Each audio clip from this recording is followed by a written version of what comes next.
തിരുവനന്തപുരം വെങ്ങാനൂരിൽ ആയുർവേദ ആശുപത്രിയിൽ കറണ്ടില്ല എന്ന് പരാതി. മുട്ടക്കാടിൽ സ്ഥിതി ചെയ്യുന്ന വെങ്ങാനൂർ പഞ്ചായത്ത് ഗവൺമെൻറ് ആശുപത്രിയിലാണ് വൈദ്യുതി ഇല്ലാതായത്. വൈദ്യുതി ബന്ധം കഴിഞ്ഞ ദിവസം ഇല്ലാതായതാണ്. മണിക്കൂറുകൾ പിന്നിട്ടിട്ടും അധികൃതർ വൈദ്യുതി പുനഃസ്ഥാപിച്ചില്ല എന്നും പരാതിയുണ്ട്.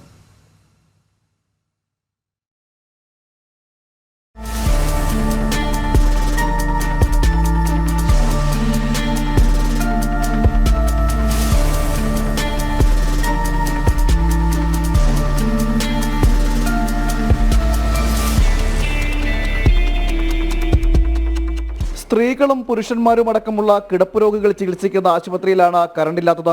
കഴിഞ്ഞ രാത്രിയിലെ മഴയിൽ വൈദ്യുതി ബന്ധം നഷ്ടമായതാണ്. മണിക്കൂറുകൾ പിന്നിട്ടിട്ടും വൈദ്യുതി ബന്ധം പുനഃസ്ഥാപിക്കാനാകാത്തതോടെ രോഗികളും ബുദ്ധിമുട്ടിലായി.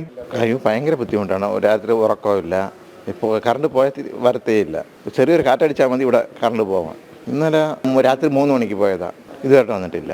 വരുന്ന കൊതുക് കൊണ്ട് പുറത്താണ് എല്ലാവരും ഇരിക്കുന്നത്. കറണ്ടില്ലാത്തത് ഏറ്റവും കൂടുതൽ ബുദ്ധിമുട്ട് അനുഭവിക്കുന്നത് സ്ത്രീകളാണ്. കുളിക്കുവാനും കുടിക്കുവാനും ചൂടുവെള്ളത്തിനും ബുദ്ധിമുട്ടുന്നുണ്ടെന്നും സ്ത്രീകൾ പരാതിപ്പെടുന്നു. ജെൻസിനും ലേഡീസിനും എല്ലാം ടോയ്ലറ്റും കുളിമുറിയും എല്ലാം ഒരേ സ്ഥലത്താണ്. പിന്നെ ചൂടുവെള്ളം നമുക്ക് കുളിച്ചുകൊണ്ട് ആയുർവേദ മരുന്നാകുമ്പോൾ ചൂടുവെള്ളം കുളിച്ചുകൊണ്ടാണ്. സോളാറില്ലെങ്കിൽ ഈ മഴക്കാലത്ത് നമുക്ക് വളരെ ബുദ്ധിമുട്ട് ഇല്ല. ഹീറ്ററാണെങ്കിൽ അത് പ്രവർത്തനമില്ല. അപ്പം പിന്നെ ലേഡീസിന് പ്രത്യേക ഹീറ്ററും ലെൻസ് ആണുങ്ങൾക്ക് പ്രത്യേകം ഹീറ്റർ വെച്ചിരുന്നെങ്കിൽ അതൊരു ഉപകാരമായിരുന്നു. അത് പോയിട്ട് ബാത്റൂം നമുക്ക് കുളിക്കുന്നതിൻ്റെ കുളിമുറി ലേഡീസിന് പ്രത്യേകം അവിടെ തന്നെ ഒരു ഹീറ്റർ ഉൾപ്പെടുത്തിയ അവിടുന്ന് അവർക്ക് ചികിത്സ കഴിഞ്ഞ് അവിടുന്ന് കുളിച്ചും കൊണ്ടുപോകാം. ഈ കാലുമുണ്ടിയും കൈമുണ്ടിയും നടക്കാൻ വയ്യാതെയും വെള്ളം എടുത്തുകൊണ്ട് വെയിറ്റ് തൂക്കാൻ പറ്റാത്തവർക്ക് വളരെ ബുദ്ധിമുട്ടാണ്. ആശുപത്രിയിൽ ജനറേറ്റർ ഉണ്ടെങ്കിലും പ്രവർത്തിക്കാൻ കഴിയാത്ത സ്ഥിതിയാണ്. കടുത്ത അനാസ്ഥയാണ് രോഗികൾ നേരിടുന്നതെന്ന് BJP ആരോപിക്കുന്നു. അപ്പോൾ ഇവിടുത്തെ ശോചനീയ അവസ്ഥ വളരെ ദയനീയമായ ഒരു അവസ്ഥയിലാണ്. കാരണം ഇവിടെ പുറകിൽ ബാത്റൂം 2 ബാത്റൂമുള്ളത് അത് വളരെ വൃത്തിഹീനമായിട്ടാണ് കിടക്കുന്നത്. സ്ത്രീകൾക്കും പുരുഷന്മാർക്കും, അതായത് പേഷ്യൻ്റായിട്ടുള്ള ഇവിടെ ഏതാണ്ട് ഒരു 100ഓളം പേര് ഇവിടെ അഡ്മിറ്റാണ്.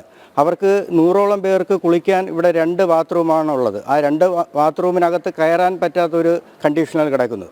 ഈ പഞ്ചായത്തിനെ സംബന്ധിച്ച് അവർ തിരിഞ്ഞു നോക്കാറില്ല. കിടക്കുന്ന പേഷ്യൻ്റ് മുഴുവൻ മരുന്ന് പുറത്തുനിന്നാണ് വാങ്ങുന്നത്. ഇവിടെ ഒരു മെഡിക്കൽ സ്റ്റോർ 1-2 ഉണ്ട്. അവരുമായിട്ട് ഇവിടുത്തെ ഡോക്ടർമാർക്ക് ചില അഡ്ജസ്റ്റ്മെൻ്റ് ഉണ്ടെന്ന് വരെ പറയുന്നുണ്ട്. KSEB ഉദ്യോഗസ്ഥരോട് ആശുപത്രി അധികൃതർ വിവരം ധരിപ്പിച്ചെങ്കിലും നടപടി ഉണ്ടായില്ല. കറണ്ട് ഇല്ലാതായതോടെ പ്രാഥമിക ആവശ്യങ്ങൾ പോലും നിറവേറ്റാൻ കഴിയാത്ത സ്ഥിതിയാണെന്നും രോഗികൾ പരാതിപ്പെടുന്നു. ജനം, തിരുവനന്തപുരം.